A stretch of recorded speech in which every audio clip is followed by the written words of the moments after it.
Okay, as I said after the game, it's good to be 2-0, but there's many things we got to get cleaned up.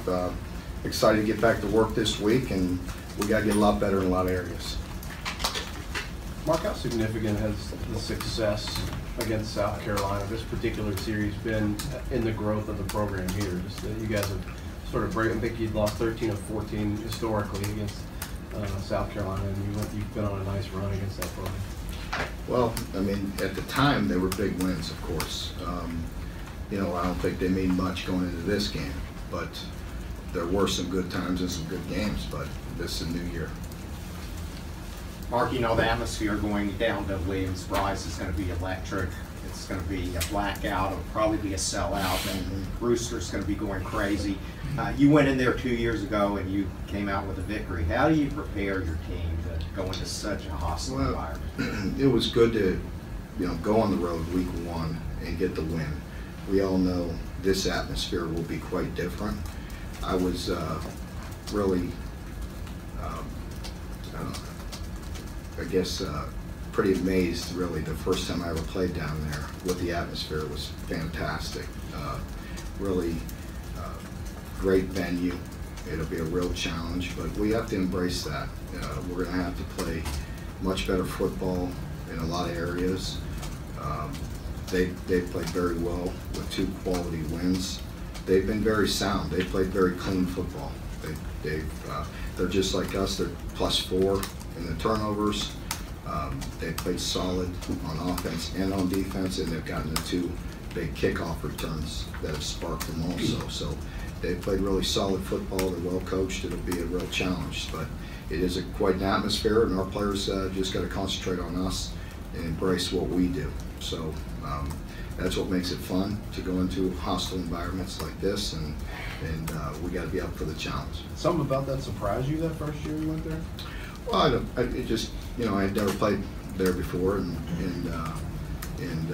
it was quite an atmosphere. It was good. It was cool. It's a neat place, and so, you know, as we make our way through most of the Southeastern Conference, I've been the most. Haven't been to all of them yet with the schedule the way it is, but we've had an opportunity to be here a few times, so at least we know what we're getting into. Can you get a little specific about some of the areas you're working on to get your kids better?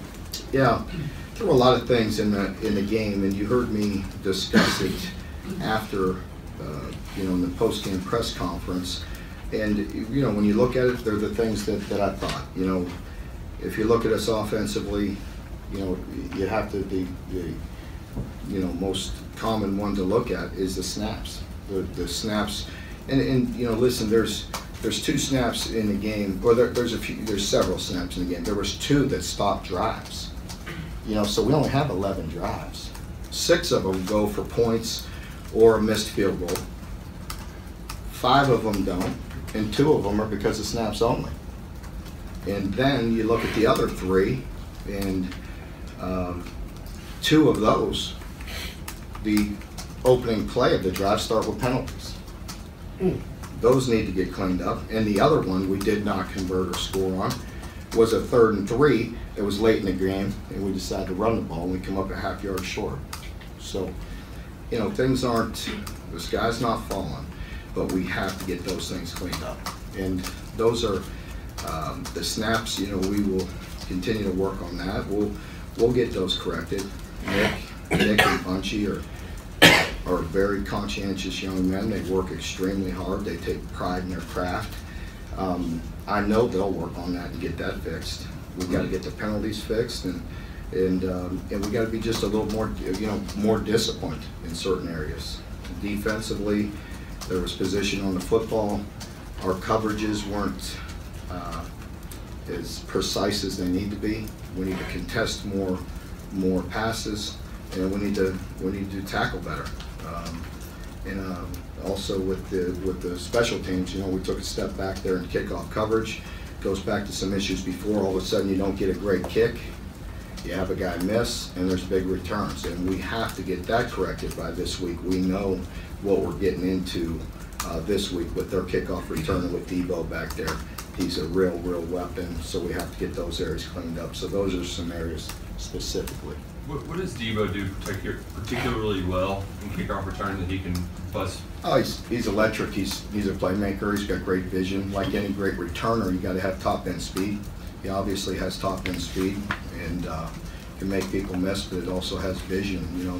And that's where you have a very good football player. He does a lot of things. They want the ball in his hands. He's got quite a few touches. He'll get things on reverses and little fly sweeps and punt, kick returns in many different ways. And obviously they'll isolate him and try to get you one-on-one with him as well in the pass game.